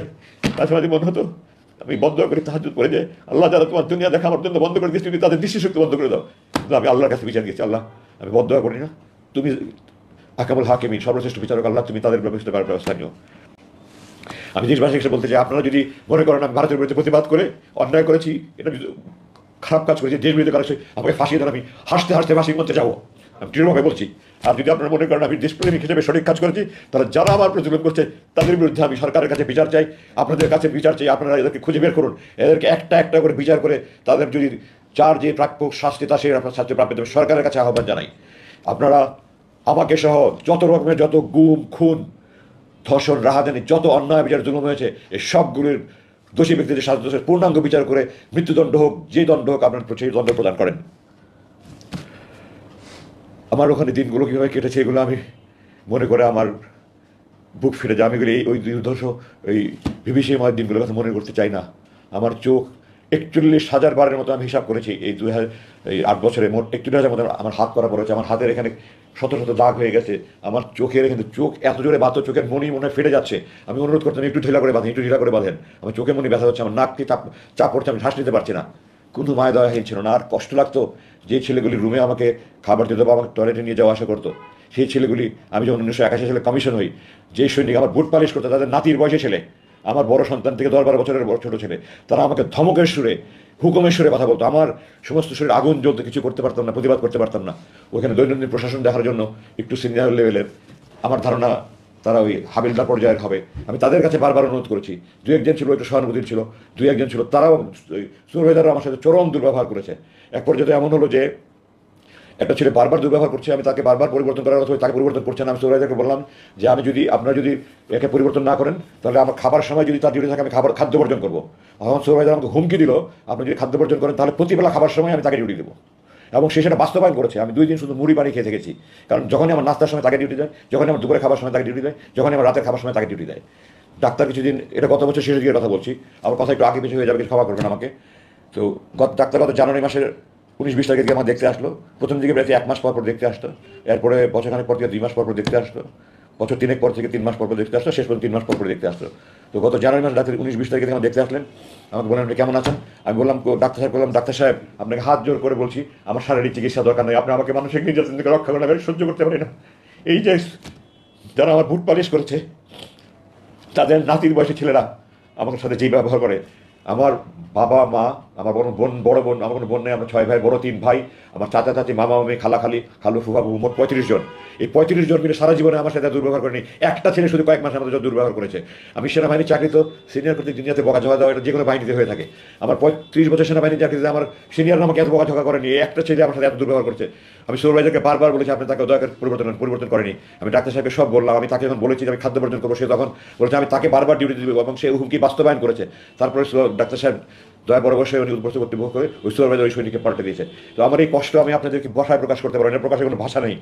যারা এই সুপারভাইজারের বয়সী ছেলেরা, তাদের জন্মের আগে তাদের মতো, আমি তাদেরকে একজনকে বলেছিলাম একদিন যে সুপারভাইজার সাহেব, আপনার জন্মের আগে আমি আপনার মতো লোক চড়িয়ে খেলেছি, আমার চোখের ইশারা তারা বুলেটের মতো কাজ করেছে, আজকে আপনার সাথে দুর্ব্যবহার করছেন। সে তারপরেও দুর্ব্যবহার করেছে, এবং দুর্ব্যবহার না, তারপরে আমার চোখ আরও বেশি লাইট করে বাঁধা শুরু করেছে, আরও নতুন নতুন। আগে আমাকে প্রথমত নামাজের সময় বলতো, তারা নামাজের সময় বলেন। আমি বললাম আপনাকে মুসলমানের ছিলেন নাকি, আমাকে নামাজের সময় বলেন। আমি তাহাজ্জুদ করে বসে আছে, ফজরের নামাজ পড়বো, কিন্তু নামাজের সময় বলে না। আমি জোরের নামাজে টাইম জানতে চাচ্ছি যে জোরের নামাজে ওয়াক্ত করে নামাজটা পড়ে একটু শুভ, তারা নামাজের টাইম পড়ে না। আমার আজান মাঝে মাঝে শোনা যেত, হালকা হালকা শোনা যেত, ভেন্টিলেটরটা বন্ধ করার পরে ওটাও শোনা যেত, কারণ মানে রুমের এত চারিদিকে তো আপনার এক্সস্ট ফ্যান আর জেনারেটরের মতো সাউন্ড আর পানির পাম্পের মতো বিভিন্ন রকমের সাউন্ড, ঠিক এইভাবে কী যে সাউন্ড তারা তৈরি করে, আজান হলে আরও বেশি সাউন্ড তৈরি করে তারা, যেন আমরা আজান শুনতে না পাই। আমি আপনাকে মুসলমানের বাচ্চা একটা কাফের দেশও এরকম অন্যায় করা হয় না বলে আমার মনে হয়। ভারতের মতো দেশ, সেই দেশেও তো আজান শোনা যাচ্ছে মাসে আজান। আমি বিভিন্ন দেশে দেখে এসেছি আজান শোনা যাচ্ছে, আর আপনারা আমাকে আজান শুনতে দেবেন না? আপনার কি মনমানসিকতা? আপনার কি আল্লাহর ভয় নাই, আখিরাতের ভয় নাই, জাহান্নামের ভয় নাই? বলেন না আমরা নামাজ পড়ি করে, আপনাদের এগুলি অন্তরের কথা না, এগুলি আপনাদের মুখের কথা। আমি তাদেরকে এভাবে বলেছি, আমি বহুবার বলেছি, 5 বার আমি লিখিতভাবে দিয়েছি। আপনারা শেষবার আমাকে বললো যে আমরা 7ই ডিসেম্বর যেন আমার কথা বললো, ভারতের বিরুদ্ধে সত্যাগ্রহ বলার পরে বললো আমরা আপনার বিরুদ্ধে কিছু তদন্ত করছি, তদন্ত চলাকালীন আপনার থাকতে হবে। তাদের কথাতেই এবং সুরে এবং স্বরে আমার আশঙ্কা হচ্ছে তারা আমাকে সহজে ছাড়বে না। আমি বললাম তদন্ত কিসের? আপনারা জানেন এখন বিভিন্ন তদন্ত কমিটি হচ্ছে, এই কমিটি হচ্ছে। একটা ঘটনা ঘটে, ওটা সত্যতা জানার জন্য এবং দোষী ব্যক্তি নির্ণয়ের জন্য তদন্ত হয়। কোনো ঘটনা না ঘটলে কিসের উপর তদন্ত হয়? বললাম আপনি কিসে তদন্ত করবেন? তারা আমরা বললো যে আপনি লুকিয়ে লুকিয়ে কিছু করছিলেন কিনা এটা তদন্ত। আমি বললাম এটা কি তদন্ত বলে? আর যদি তদন্তই হয় আমার বিরুদ্ধে কী অভিযোগ আমাকে জানাতে হবে, আমাকে আত্মপ্রকাশ মাধ্যমে শুনতে দেবে। আপনারা কী করছেন? বলেন আমরা তদন্ত করছি, আপনার থাকতে হবে। ওইভাবে আমি চলতে থাকলাম, এবং আমার দিন যত যায়, আমার আশেপাশে আমি তো জানি না কোথায় কী সেল আছে না আছে, আমার তো চোখ বেঁধে নিয়ে যায়, কোথাও নিয়ে আসে, 50 কদম হেঁটে আসি। আমি বিভিন্ন সেলকে চিৎকার চেঁচামেচি আহাজারি বিলাপ, আমার বুক ফেটে যেত। আমার তখন আমার কষ্ট যে তাদের কষ্ট আর বেশি হতো। আমি আল্লাহ করতাম, আল্লাহ তুমি মজলুম ব্যক্তিদেরকে সাহায্য করো, আল্লাহ তুমি তাদেরকে ধৈর্য সহনের শক্তি দাও, তাদের পরিবারের প্রতি রহম করো, আল্লাহ তুমি মজলুমদেরকে মুক্তি দাও। সারা রাত বিলাপ করছে, সারা রাত কান্নাকারি করছে, সারা রাত আহাজারি করছে, চিৎকার চেঁচামেচি করছে, এগুলো সহ্য করার মতো নয়। আল্লাহ যে আমাকে এখন মানসিকভাবে সুস্থ রেখেছে, কি আল্লাহর রহমত, আমি যে মানসিকভাবে পাগল হয়ে যাইনি। প্রতি রাত ক্রসফায়ারের আতঙ্ক নিয়ে একটা মানুষ যদি দিনের পর দিন, বছরের পর বছর আল্লাহর কাছে দোয়া করে, আল্লাহ এটা যদি আমার শেষ নামাজ হয়, আজকে যদি আমার মৃত্যু হয়, আমাকে শহীদের মর্যাদা দিয়ে আমার লাশ অক্ষত অবস্থায় আমার পরিবারের কাছে পৌঁছে দিয়ে, আমার আত্মীয়স্বজনের কাছে, মানুষের অনুভূতি কী হবে? পৃথিবীর সমস্ত কবি সাহিত্যিক মিলে সারা জীবন লেখা শেষ করতে পারবো না, আমি আমার ভাষা প্রকাশ করতে পারবো না। এত কিছুর মধ্যে আমি নিরাশ হইনি। কোরআনে আল্লাহ বলেছে লা তাকনাতু মির রাহমাতিল্লাহ, তোমরা আল্লাহর সাহায্যে নিরাশ হয়ে না। হতাশা এসেছে, বিষণ্ণতা এসেছে, দিনের পর দিন খাবার খাইনি, মন ভেঙে একেবারে চুরমার হয়ে গেছে, আমি আল্লাহর সাহায্য থেকে নিরাশ হইনি। আল্লাহ আপনাদের দোয়ায় আমাকে সেই শক্তিটা দিয়েছিলেন, এবং আল্লাহর শক্তি দেওয়ার ফলেই এই ছাত্র জনতার এই গণবিপ্লবের মাধ্যমে যে বিজয় অর্জন হয়েছে, এরপরে আমাকে তারা মুক্তি দিতে বাধ্য হয়েছে। এই প্রসঙ্গে আমি একটা কথা একটু গুরুত্বপূর্ণ সাথে বলতে চাই। 2021 সালের মে মাসের আনুমানিক 22 তারিখে, যে একজন আগে পিছু হতে পারে, তাদের একজন কর্মকর্তা আমাকে এসে আমাকে বললো যে আপনাকে লিখিত দরখাস্ত করেন যে আমি রাজনীতিতে সম্পৃক্ত হব না, আমি এই দেশে থাকবো না, আমি স্ত্রী সন্তান নিয়ে সুখে শান্তিতে থাকতে চাই, আপনারা আমাকে মুক্তি দেন, আমি বিদেশে চলে যাব। আমি তাদেরকে বললাম আমি স্বাধীন দেশের স্বাধীন নাগরিক, আপনারা অবৈধভাবে আমাকে অপহরণ করেছেন, অবৈধভাবে আটক করেছেন, আপনারা আমাকে এখানে যে আটকে জুলুম করছেন, নির্যাতন করছেন, আমি এটা মানি না, মানব না, মিটিং মিছিল করতে পারছি না। আমি এটার প্রতিবাদে, এই যে আপনারা দেখতে পাচ্ছেন আমি বড় চুল রেখেছি, আমি বলেছি এটা আমার মৌন প্রতিবাদ। আপনারা যখন মৌন প্রতিবাদ দেখেন, মিটিং মিছিল হয় না, শুধু প্ল্যাকার্ড হাতে নিয়ে রাখে, আমি বলেছি এটা মৌন প্রতিবাদ। যতবার এটা দেখবেন আপনাদের যেন মনে হয় আপনারা আমাকে অবৈধভাবে অপহরণ করেছেন, অবৈধভাবে আটক রাখছেন, আপনারা আমার জুলুম করছেন, হারাম কাজ করছেন, এই কথাগুলোর জন্য আপনাদের বুকে বাঁধে, এই আমার মৌন প্রতিবাদ। তো আমি স্বাধীন দেশের স্বাধীন নাগরিক, এটা আমার ব্যক্তিগত ইচ্ছা, আমি রাজনীতি করবো কি করবো না, আমি দেশে থাকবো না, আমার মুসলিকা দিয়ে আমি মুক্তি পেতে চাই না। আমার আল্লাহ আমাকে এই সাহসটুকু দিয়েছিলেন, আমি এটা দৃঢ়তার সাথে বলেছি, তারপরে আমাকে আর কিছু বলেনি। জুলাই মাসের এখন শেষ দিকে আসি। আমি যেখানে ছিলাম সেখানটায় আমি প্রতিদিন প্লেন উঠার আওয়াজ পেতাম। দৈনিক আপনার যে আমাদের ডোমেস্টিক ফ্লাইট যেটা বলা অভ্যন্তরীণ, ওটার আওয়াজে প্লেনগুলো একরকম, আর যেগুলি বোয়িং আন্তর্জাতিক বিমান ওগুলোর আওয়াজ এখন দুই রকমের আওয়াজে পার্থক্য বুঝতে পারতাম। তো টোটাল দিনে 20 থেকে 22টা প্লেনের আওয়াজ পেতাম। জুলাই মাসের মাঝামাঝি থেকে আমি দেখলাম প্লেনের আওয়াজ কমে গেল। তো আমি ধারণা করলাম হয়তো বাইরে কোনো আন্দোলন টান্দোলন হচ্ছে। সাধারণত আমাদের কাছে লাগাতার হরতাল হলে তখন প্লেনের চলাচল বন্ধ। আমি এই ধরনের একটা আলোচনা যে রাজনৈতিক হয়তো লাগাতার হরতাল হচ্ছে বা এই ধরনের কিছু একটা, আমাদের দেশের ছাত্র জনতা যে কী এত বিপ্লব ঘটিয়ে দেবে এটা আমি কল্পনাও করতে পারিনি। আমি প্রাউড অফ দ্যাট। আমি আপনাদের কাছে গর্বিতভাবে গর্বের সাথে বলতে চাই যে আমি এই তরুণ ছাত্রদের ব্যাপারে গর্ববোধ বোধ করছি যে আমরা দেখিয়ে দিয়েছি বিশ্বের কাছে আমরা কী করতে পারি। তো আমার কল্পনা করতে পারিনি যে তারা এত বিশাল কিছু একটা অর্জন করতে পারবে। কিন্তু আমার মনে হচ্ছিল কিছু একটা করতে হচ্ছে, কিছু একটা হচ্ছে। আমি দু একজনকে জিজ্ঞাসাবাদ করার চেষ্টা করছি, বাট আমি আমার সাথে কথা ছিল যারা রুমে আসবে প্রয়োজনীয় একটা কথা বলবেন না। আমি একটু দুটো মাঝে মাঝে তাদেরকে, তারা অনেকে আমার আমি কোরআন হাদিস পড়ি, আমার কোরআন হাদিসে বিভিন্ন মশলা মশাইল জানতে যেত, নামাজের বিভিন্ন বিষয় জানতে যেত। এগুলো নিয়ে কথা বললে আমার সিসি ক্যামেরা দেখে সুরাইতে হাজির হয়ে যেত। আপনি কথা বলছেন কেন, প্রয়োজনীয় কথা বলছেন কেন? তো আমি বলছি যে আমি কোনো আজে বাজে কথা বলছেন। আমার জিজ্ঞাসাবাদের সময় আমাকে বলছিল যে আপনি যারা ডিউটি করে আজে বাজে কথা বলবেন না। আমি তাদেরকে বলতাম যে আপনাদের কর্মকর্তা আমাকে অবৈধভাবে অপহরণ করেছে, অবৈধভাবে আটক করে রেখেছে, এর হারাম কাছে জুলুম কাছে, এরা আমি যারা আমাকে রুম থেকে ডিউটি করে নিয়ে যেত, খাবার দিত, তাদেরকে মাঝে মাঝে বলতাম। তারা এগুলো করছে কর্তৃপক্ষ জানার পরে আমাদের অফিসাররা বলেছিল তারা জিজ্ঞাসাবাদের সময় আপনি তাদের আজে বাজে কথা বলেন কেন। তো আমি তাদের দৃঢ়তার সাথে বলেছি আপনারা বাংলাদেশ সেনাবাহিনীতে জিজ্ঞাসা করে আসেন। আমি বাংলাদেশ সেনাবাহিনীতে একটা আদর্শ সেনা কর্মকর্তা হিসেবে দৃষ্টান্ত স্থাপন করার সৌভাগ্য আল্লাহ আমাকে সেই সুযোগ দিয়েছেন। আজ আমি কোনো আজে বাজে কথা বলে না। আপনারা বলেন আমি একটা বাক্য বলেন আমি কি আজে বাজে? তারা তো এই কথা বলতে পারছে না, মুক্তি উচ্চারণ করতে পারছে না, আমরা অবৈধ কাজ করছি, অপহরণ কাজ করছি, এগুলো মুক্তি বলতে পারছে, খালি বলে আজে বাজে কথা বলবেন না। আমি বললাম কোনো আজে বাজে কথা বলবেন না, যা বলি আমি প্রয়োজনের কথা বলি। ওই সুপারভাইজার এসে বলে যে আপনি প্রয়োজনের কথা বলবেন না। আমি বললাম আপনার প্রয়োজন আর আমার প্রয়োজন তো এক না। আমি তাদেরকে আল্লাহ রসুলের কথা বলি, আমি আল্লাহ রসুলের কথা বলেই যাবো। আমার যদি মৃত্যু হয় তো আমি বলে যাবো, আপনি যা পারেন করেন। তারপরে শুধু কথা বলেন না আপনি কথা বলেন উপরস্থ করতে জানলে অসুবিধা হবে। তো আমি সময় সুযোগ তারা জিজ্ঞাসা করতে বলতে অনেক সময় আমার মন ভালো থাকলে আমি নিজে থেকে বলতাম। তো জুলাই মাসের 5 তারিখে যে বিপ্লব হয়ে গেছে সেটা আমি জানি না। আমাকে 5 তারিখ 10:30টার সময় এসে বললো যে আপনাকে ডাক্তারের কাছে নিয়ে যাওয়া হবে। ডাক্তার প্রথমের দিকে সকালের দিকে আসতেন। আমি তো ডাক্তারকে বললাম যে সকালের দিকে তো আমি ফজর নাম তাহাজ্জুদ করে ফজর করে ঘুমাই, আমার যদি 2টার দিকে আসলে আমাদের সুবিধা হয়। তারপরে 2টার দিকে আসতেন এবং তিনি 30শে জুলাই আমরা যতটুকু মনে করি শেষ দিকে গেছেন। তার মানে এই কয়েকদিন আগে আমাকে দেখে গেল, 5 দিন আগে ডাক্তার দেখে গেল, আমার রক্ত পরীক্ষা গেল এবং আমাকে ডাক্তার রিপোর্ট আমাকে জানালো সব রিপোর্ট নর্মাল আছে। তো এখন ডাক্তারের কাছে 10:30 কোথায় নিয়ে যাবেন? বলেন আপনাকে ডাক্তারে যেতে হবে। বলে আমাকে আমার রুম থেকে চোখ হাত দিতে মুখোশ পরিয়ে একটা গাড়িতে করে এই 1-1.5 মিনিট গাড়ি চালিয়ে ওখানে আশেপাশে কোনো আরেকটা রুমে নিয়ে গেল। এখন আমি ধারণা করি যে ব্রিগেডিয়ার হাসান নাসিরের নেতৃত্বে কিছু সংখ্যক সামরিক অফিসার, কর্নেল হাসিনের মতো সাহসী সামরিক অফিসার, ব্রিগেডিয়ার হাসানের সাহসী অফিসার, কিছু অফিসার বোধহয় ওই কচু খেতে যে ডিজিএফআই আছে ওই অফিসের সামনে গিয়ে তারা চিৎকার চেঁচামেচি করেছে আমরা আজমিকে চাই। তখন তারা তাদের সবচেয়ে বিঘ্ন সময় নিয়েছে এই ধরনের একটা কিছু সম্ভবত আমি যতটুকু শুনতে পেরেছি বাইরে এসে। ওই জন্য তারা যদি ঢুকে পড়ে এবং ওই রুমগুলোতে আমার সার্চ করে এই জন্য তারা আমার ওদিকে সরিয়ে আরেকখানে নিয়ে গেল। 5 তারিখ রাতের কথা বলছি আমি 10:30টায়। তারপরে ওখান থেকে আমাকে রাত্রে 2:30-3টার দিকে বলো আপনাকে আমরা হাসপাতালে নিয়ে যাবো। তো আমি বললাম গত 8 বছর থেকে আমি আপনাদেরকে বলছি আমার দাঁত ভেঙে গেছে, আমার 1-2টা দাঁত ভেঙে গেছে, আমার কানে সমস্যা হচ্ছে, আমার চোখে দাঁত, চশমা যেটা দেখছেন আমি মুক্তির পরে ডাক্তার দিকে চশমা নিয়েছি, কিছুদিন পরে আমি চশমা পড়তে পারতাম না। আমি বলতাম আমার চোখে চিকিৎসা, তাদের স্পষ্ট জবাব আমার চোখের চিকিৎসা হবে না, দাঁতের চিকিৎসা হবে না, কানের চিকিৎসা হবে না, এখানে রেখে যা করা যায় করা যাবে। ওনাখানে যারা ডাক্তার ছিলেন ওনারা মেডিকেল স্পেশালিস্ট ছিলেন। আমার প্রথমে যাওয়ার পর যখন চোখ বাঁধতো এখানে আমার ঘা হয়ে গেল, তো একটা ওষুধ দিলেন, পরে এটা পুরো মুখ ঘা ছড়িয়ে গেল। যাই হোক পরবর্তীতে ওষুধ আমার এই মুখে এখনও চারিদিকে অনেক সমস্যা রয়ে গেছে, চামড়ায় হাতে পায়ে চামড়া নানান সমস্যা হয়েছে। তো আমি বললাম যে এত 8 বছরে আমি বলছি আপনার কাছে আমাকে হাসপাতালে নিয়ে যাবেন, হাসপাতালে নিয়ে যেতেন না, এখন রাত 3টার সময় আপনার হাসপাতালে নিয়ে যেতে কী কথা? তো বলে না যেতে হবে। তো তার যেতে হবে বলে তার কিছু উপায়ে চোখ হাত বেঁধে আবার মুখোশ পরে অ্যাম্বুলেন্সে করে যাচ্ছে রাত 3:45টার দিকে যাচ্ছে আর শেষ নাই। তো আমি বললাম যে ঢাকা শহরে কোনো হাসপাতাল তো এত দূরে না, আপনারা কোথায় হাসপাতালে নিয়ে যাচ্ছেন? তুমি জবাব দিল না। তারপরে রাস্তা ভাঙাচোরা। তো বললাম যে ঢাকা শহরের রাস্তা তো এত ভাঙাচোরা না, আপনারা কি আমাকে কোথাও গ্রামের দিকে নিয়ে যাচ্ছেন নাকি? তার কোনো জবাব দিল না। আমাকে নতুন একখানে নিয়ে গেল, নিয়ে গিয়ে ওরকম বন্দিশালার মতো একটা বন্দিশালা, এটাতে অবশ্য অ্যাটাচ টয়লেট ছিল, ছোটো রুম, একটা খাট, একটা টেবিল ছিল। তো আমাকে বললো আপনি এখানে থাকেন না। তখন ওখানে রুমে একটা ঘড়ি ছিল, ঘড়িতে দেখলাম তখন সকাল প্রায় 5:45। তো প্রায় 3 ঘন্টার মতো ড্রাইভ করে তারা আমাকে নিয়ে গেল এবং আমার ধারণা ঢাকার বাইরে কোনো এখানে নিয়ে গেছে। এবং আমি যতটুকু অনুমান করতে পারি, এখন যেটা অনুমান করছি, রাস্তাঘাটে যে ছাত্ররা রাস্তাঘাটে গাড়ি চেক করছিল তারা আমাকে পাকা রাস্তা দিয়ে নিতে সাহস করেনি, তারা আমাকে গ্রামের রাস্তা দিয়ে নিয়ে গেছে। এটা এখন আমি অনুমান করে বলছি। তো আমাকে ওখানে না বললো আপনি এখানে থাকেন। আমি বললাম আপনারা হাসপাতালের কথা বলে এখানে কোথায় নিয়ে আসলেন? আরেক বন্দিখানায় থাকেন, আমাকে পরে জানানো হবে। তো এটা 6 তারিখ সকালের কথা বলছি। 6 তারিখ দুপুরে আমাকে বললো আপনাকে আজকে রাতটা মুক্তি দেওয়া হতে পারে, একজনে বললো আমাকে।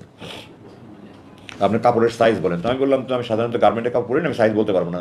তো তারা একটা কাপড় নিয়ে আসলো, আমাকে দেখালো যে আমি যে কাপড়টা আপনার প্রথম দেখেছেন, আমি প্রথম মুক্তি পরে যে একটা প্যান্ট শার্ট গাঞ্জি পরেছিলাম, ওই কাপড়গুলো ওটা পরে দেখলাম ঠিক আছে। তো বললাম আমরা রাত্রে 2:30-3টার দিকে আপনাকে নিয়ে যাবো। তো 2:30-3টার দিকে এসে বললো যে আমরা আজকে কোনো একটা বিশেষ অসুবিধার কারণে নিতে পারছি না, আপনার কালকে মুক্তি হবে। আমার অপেক্ষা করার ছাড়া তো কোনো উপায় নেই, আমি বাইরের কোনো জগতের কোনো খবরই নাই আমার কাছে।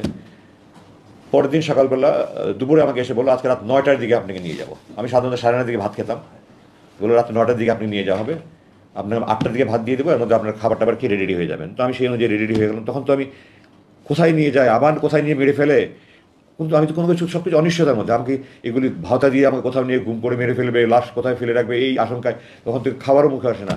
যাই হোক, সামান্য কিছু খেয়ে আমি রেডি হয়ে থাকলাম। তার 9:15 দিকে নিয়ে রওনা হলো। প্রায় 2.5 ঘন্টার মধ্যে গাড়ি চালিয়ে আমাকে সেই টাঙ্গাইল যমুনার রাস্তায় এলেঙ্গায় রাস্তার পাশে নিয়ে আমাকে চোখ হাত বেঁধে ছেড়ে দিল। আমাকে কিছু টাকা দিল আপনার বাস ভাড়া। তোমায় বললাম এটা কোথায়? বললো যে সামনে বাস স্ট্যান্ড আছে, ওই দিকে পিছন দিক থেকে গাড়ি আসবে, আপনি বাস স্ট্যান্ডে গেলে যেতে পারেন কোনো বাস। আমাকে কিছু টাকা ভাড়া দিয়ে দিল, বললো আপনি মুক্তি, আপনি এখন মুক্ত, আপনি যেতে পারেন। জিজ্ঞাসা করলাম রাত কটা বাজে, তখন রাত 12:15। তো তারপরে আমি গাড়ি থেকে নেমে আমার এই আগামী প্রকাশ করতে পারবো না, আমি আকাশের দিকে চাকে চিৎকার, আল্লাহ আকবার, আলহামদুলিল্লাহ, আল্লাহ তুমি রহমান রহিম, তুমি করিম, আল্লাহ আমি 8 বছর পরে তোমার আকাশ দেখছি, তোমার তারা দেখছি, তোমার মেঘ দেখছি, তোমার চাঁদ দেখছি, আল্লাহ মাটির দিকে থাকে বলবো আল্লাহ তোমার মাটির মানুষ আমি, তুমি আমার সেই মাটি দেখাচ্ছ 8 বছর পরে। আমি রেগে উত্তেজনায় কতক্ষণ মধ্যে বলেছি বলতে পারবো না। তখন হঠাৎ করে মাথা একদম চোখ অন্ধকার হয়ে আসলো। আমি গাড়ি থেকে নামিয়ে দাঁড়িয়েছিলাম, আমার জিপে ওর নিয়ে গেছিল, ডানে একজন বসা, বামে একজন বসা। তো আমি বললাম আমার মাথা ঘুরেছে, আমি একটু বসতে পারি? বলে আচ্ছা বসেন। বসলাম, কিছুক্ষণ পরে বললাম ঠিক আছে আমি যেতে পারবো।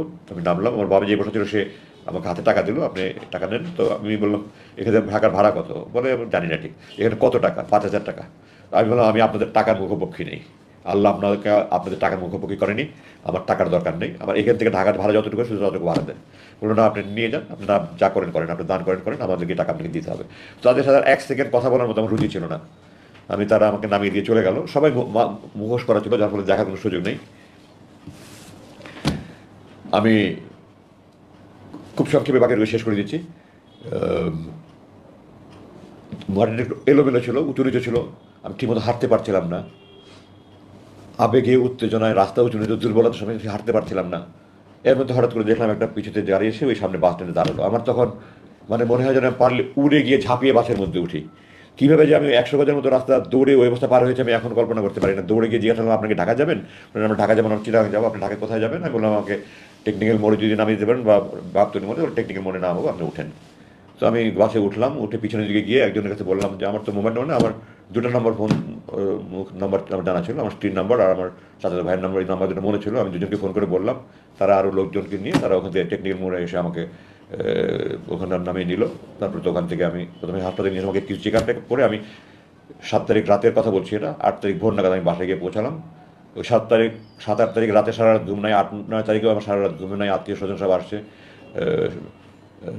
9 তারিখ রাতে আমি অজ্ঞান হয়ে গেলাম। তারপরে আমাকে হাসপাতালে নিয়ে আসা হলো। আমি তখন থেকে চিকিৎসাধীন আছে। আমার শরীরে নানা রকমের সমস্যা, বড় খুব বেশি সমস্যা না হলে নানা রকম সমস্যায় ভুগছি, এগুলো চিকিৎসা চলছে। আমি চিকিৎসার কারণে আপনাদের কাছে আসতে বিলম্ব হলো আমার মোটামুটি এই ছিল আমার বন্দি জীবনের দুর্দশার কথা।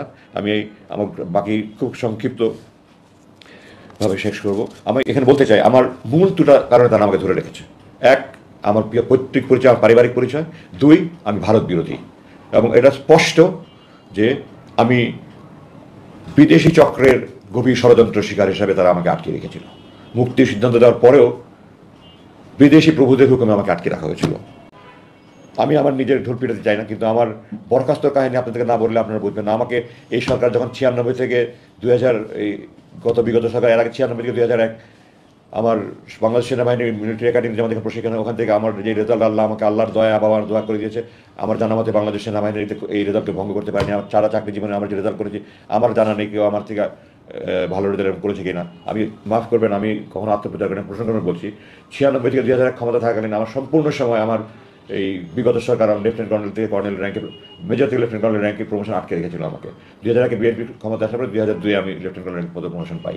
এবং 1998 সালে আমার বাবা একদিনের জন্য, আমার স্ত্রী অসুস্থ, আমি অসুস্থ, আমার 8 মাসে ছিল অসুস্থ। আমার বাবার চট্টগ্রামের প্রোগ্রাম ছিল। তো আমার মা আমার বাবার সাথে গিয়েছিলেন যে আমার মাকে বাসায় নামিয়ে রেখে সকালে চলে যাবেন। এর মধ্যে সকালবেলা ওই জেনারেল জিওসির অফিস থেকে আমাকে জিওসি প্রধান স্টাফ অফিস আমাকে ফোনে ডাকিয়ে নিল। আমি গেলাম, আমাকে বললো তোমার বাবা তোমার বাসা থাকতে পারবে না। তো আমি বললাম স্যার এটা সামরিক বাহিনীর কোনো আইনে এমন আইন আছে? তো বলে এটা সেনাপ্রধানের আইন। সেনাপ্রধান তখন জেনারেল মুস্তাফিজ, সাবেক প্রধানমন্ত্রীর ফুফা, সম্ভবত এলপিআর থেকে এনে ওনাকে সেনাপ্রধান বানানো হয়েছিল। তো আমি বললাম যে স্যার আমি জিওসির সাথে দেখা করতে চাই। তখন বলেন জিওসি খুব রাগ হয়ে আছেন এবং তুমি দেখা বললে এটা ভালো হবে না, খারাপ হবে। তো আমি জিজ্ঞাসা করলাম স্যার আপনি কি আপনার বাবাকে বলতে পারবেন যে বাসায় থাকতে পারবো না? কোন বাবা বলেন তার সন্তানকে, যে কুসন্তান না হয় কোন বাবা তার বাবাকে বলবে যে তুমি আমার বাসায় থাকতে পারবে না? আমার বাবা আদারওয়াইজ প্রোগ্রাম ছিল, উনি সকালবেলা চলে যাবেন, রেডি হয়ে গেছেন, কিন্তু আমাকে কেন ডেকেছিলেন জানার জন্য অপেক্ষা করছিলেন। আমি বাসায় ফিরে গিয়ে আমাকে উনি নাস্তাটা খেতে দিলেন, আমি নাস্তা প্লেট ধাক্কা দিয়ে সরিয়ে দিলাম। উনি আমাকে বলছেন তুমি মাইন্ড করো না, কষ্ট নেই। আমি বললাম যে আপনারা আমাকে চাকু দিয়ে হাত কাটছেন আর তুমি ব্যথা পেয়েছো না, এটা তামাশা একটা। যাই হোক আমি বাসায় চলে আসলাম, জিওসির সাথে দেখা করলাম না। তারপরে বলে আমি বাবাকে বলতে পারছিলাম, খালি কাঁদছিলাম আর কাঁদছিলাম। যাই হোক বাবা চলে গেলেন। এরপরে তো আমাকে ওখান থেকে পরদিনই আমাকে শুক্রবার দিন পারজন কোনো মুভ হয় না, আমার পার্বত্য জায়গায় পাঠিয়ে দেওয়া হলো। এরপর দিন আমাকে কীভাবে যে ওখান থেকে অপমান করে বিদায় দেওয়া হলো, রংপুরে পাঠিয়ে দেওয়া হলো।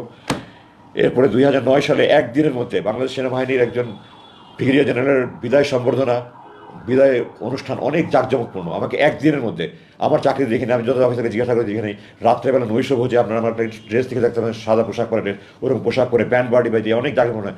আমাকে দূরবেলা ইউনিফর্ম করে লাঞ্চ জাস্ট আনুষ্ঠানিকভাবে একটা পার্টি করে আমাকে বিদায় দেওয়া হচ্ছে একদিনের মধ্যে, এবং আমাকে বলা হয়েছে যে আমাকে ওই রাত্রেই ক্যান্টনমেন্ট ত্যাগ করতে হবে। অথচ একজন অফিসার হিসাবে আমি এই কোনো ধরনের ক্ষেত্রে আমাকে ঢাকার লজিস্টিক এরিয়া হেডকোয়ার্টারে আমাকে সংযুক্ত করা হয়েছে। সংযুক্ত জন্য সবসময় কারণ দেখাতে হবে, কারণ ছাড়া আমাকে সংযুক্ত করা হয়েছে। এবং আমাকে ওই সময় আমি মোট 12 দিন প্রাপ্য ছিলাম, আমাকে একদিনের মধ্যে রাতের মধ্যে ওখান থেকে ত্যাগ করতে বাধ্য করা হয়েছে।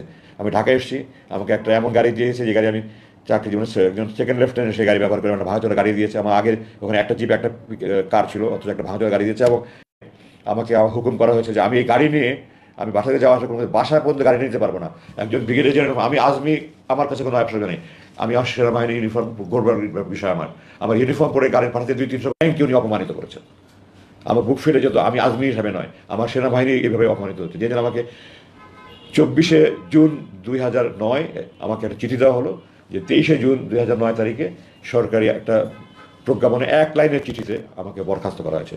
বরখাস্ত একটা অনেক বড় ধরনের শাস্তি।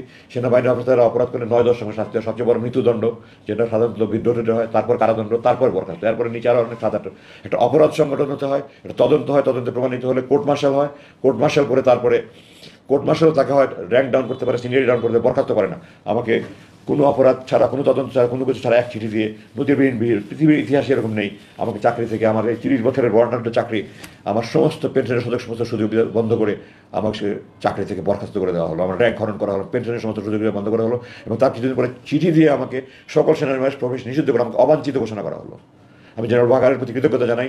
জেনারেল ওয়াকার এটাকে ওই আদেশটাকে বাতিল করে, আমাকে সেনাবাহিনীর অবাঞ্ছিত ঘোষণাকে বাতিল করে গতকালকে আমাকে একজন জেনারেলকে দিয়ে ব্যক্তিগত আমাকে চিঠি পাঠিয়েছে যে স্যার আপনাকে অবাঞ্ছিত ঘোষণা যেটা প্রত্যাহার করলাম, স্যার আপনি আমার সাথে একটু খেয়ে যান, একটু চা খেয়ে যান, কফি খেয়ে যান। স্যার প্রথমে লাঞ্চ কথা বলুন, কফি খেয়ে যাবেন, কালকে প্রেস কনফারেন্স আমি করতে পারবো, তাহলে স্যার লাঞ্চ করেন, লাঞ্চ করবো না, আমি প্রেস কনফারেন্স পরে আমি আসবো ইনশাল্লাহ। তো আমি জেনারেল ওয়াকারের কাছে কৃতজ্ঞ। আমার মিরপুর ডিওসি আমার প্লট পেয়েছিলাম 2014 সালে আমার নির্মাণের জন্য প্ল্যান পাস হয়ে কাজ শুরু করেছে, এক লাইনের চিঠি, সকল কার্যক্রম স্থগিত করে আমার কার্যক্রম বন্ধ করে রাখা হয়েছে। জেনারেল ওয়াকারের কাছে আমি কৃতজ্ঞ, উনি আবার এটা কার্যক্রম শুরু করার অনুমতি দিয়েছে। এখন আপনাদের কাছে আমি অনেক সময় নিয়ে ফেলেছি, আমি দুঃখিত যে আমি কথাগুলি গুছিয়ে করতে পড়তে পারছি না, এত বছর পরে কথাগুলি ঠিক গুছিয়ে বলতে পারছি না। তো আমি উপসংহারে চলে যাচ্ছি, আমি আর বেশি কথা বলা যাচ্ছে না। এই বৈষম্য বিরোধী ছাত্র আন্দোলন ও জুলাই 2024 ছাত্র জনতার সবল বিপ্লব সিক্ত নতুন বাংলাদেশ আমাদের জন্য বিপুল সম্ভাবনার নতুন দ্বার খুলে দিয়েছে। বর্তমান সরকারের প্রতি আমার কয়েকটা আবেদন আছে। 1 নম্বর, সকল গুম, খুন, হত্যা, ধর্ষণ, রাহাজানি, জুলুম, নির্যাতন, নিপীড়নের দোষীদের বিরুদ্ধে আইনানুগ ব্যবস্থা গ্রহণ করুন। ভবিষ্যতে যেন আর এই ধরনের কোনো ব্যবস্থা না, তার প্রতিকার করুন, তার জন্য প্রযোজ্য আইন প্রতি করুন। আর কোনো বাবা মার বুক যেন খালি না হয়ে যায়। আমার মা 3 বছর হয়তো ইসলাম যখন তার ভাইরা কুয়াতে ফেলে দিল, ইয়াকুব আসলাম কাঁদতে কাঁদতে কন্ধ হয়ে গেছেন। আমার মা আমার জন্য এরপর 3 বছর কাঁদতে কাঁদতে আমাকে নাকে দেখে চলে গেছে। এই জালেমরা, আমার বাবা মারা গেছে, আমার বড় 5 ভাইকে আসতে দেয়নি, আমার মা মারা গেছে, 6 ছেলে, একজনের সামনে ছিল না, আমি মায়ের অন্ধর লাঠে ছিলাম, আমার সাথে কাঁদতে কাঁদতে হাহাকার করে মা চলে গেছে, আমাকে আসতে দেয়নি। আর যেন কোনো মায়ের বুকে খালি না হয়, আর যেন মায়ের কান্না না হয়, আপনারা দয়া করে ব্যবস্থা করেন। আল্লাহ আপনারা দয়া করে সুশাসন, আইনের শাসন, বাক স্বাধীনতা, স্বাধীন ও নিরপেক্ষ বিচার ব্যবস্থা, সুদৃঢ় মানবাধিকার সুনিশ্চিত করে সুখী সমৃদ্ধ বাংলাদেশ, সার্বভৌম বাংলাদেশ গড়ে তোলেন। আমার এটা দোয়া। আমি এখানে আরেকটু বলতে চাই যে আমাদের সংবিধান এটা 1972 সালে রচিত হয়েছে। 1970 সালে আওয়ামী লীগ জনগণের কাছ থেকে ম্যান্ডেট নিয়েছিল পাকিস্তানের সংবিধানের অধীনে পাকিস্তান রাষ্ট্র গঠনের জন্য স্বাধীন বাংলাদেশের স্বাধীন সংবিধান রচনা করে নয়। তারা 1972 সালে পাকিস্তান আমাদের যুদ্ধ চাপিয়ে দিয়েছে, আমরা যুদ্ধ করে স্বাধীন হয়েছি আলহামদুলিল্লাহ, কিন্তু তারা জনগণের কাছ থেকে নতুন সংবিধানের প্রণয়নের কোনো ম্যান্ডেট নেয়নি। সুতরাং এই সংবিধান আমার দৃষ্টিতে বৈধ নয়। একটা নতুনভাবে কমিটি করে নতুন সংবিধান প্রণয়ন কমিটি করে একটা নতুন সংবিধান করে এটা বাতিল করা হোক, এবং এটাতে যত মানবাধিকারের কথা আছে সব, যেমন সেনাবাহিনীর আইনের আশ্রয় নেওয়ার কোনো অধিকার নেই, এগুলি সহ যত আপনার একটা যথাযথ পদক্ষেপ নিয়ে একটা নতুন সংবিধান তৈরি করেন। আমাদের জাতীয় সঙ্গীত আমি আপনাদের দৃষ্টি আকর্ষণ করতে চাই। 1905 বঙ্গভঙ্গ রদের জন্য এটা রবীন্দ্রনাথ লিখেছিল, আমার সোনার বাংলা আমি তোমায় ভালোবাসি। এই জাতীয় সঙ্গীত দুই বাংলা এক করার জন্য জাতীয় সঙ্গীত। আমরা কি দুই বাংলা এক হতে চাচ্ছি? আমরা কি স্বাধীন বাংলাদেশ থাকতে চাই, না ভারতের পশ্চিমবঙ্গের অঙ্গীভূত রাজ্য হতে চাই ভারতের? আপনারা বলেন, আমরা স্বাধীন বাংলাদেশ চেয়েছি, স্বাধীন বাংলাদেশ থাকতে চাই। এই জাতীয় সঙ্গীত আমাদের স্বাধীন বাংলাদেশ অস্তিত্বের পরিপন্থী। আমি জোর দাবি জানাচ্ছি নতুন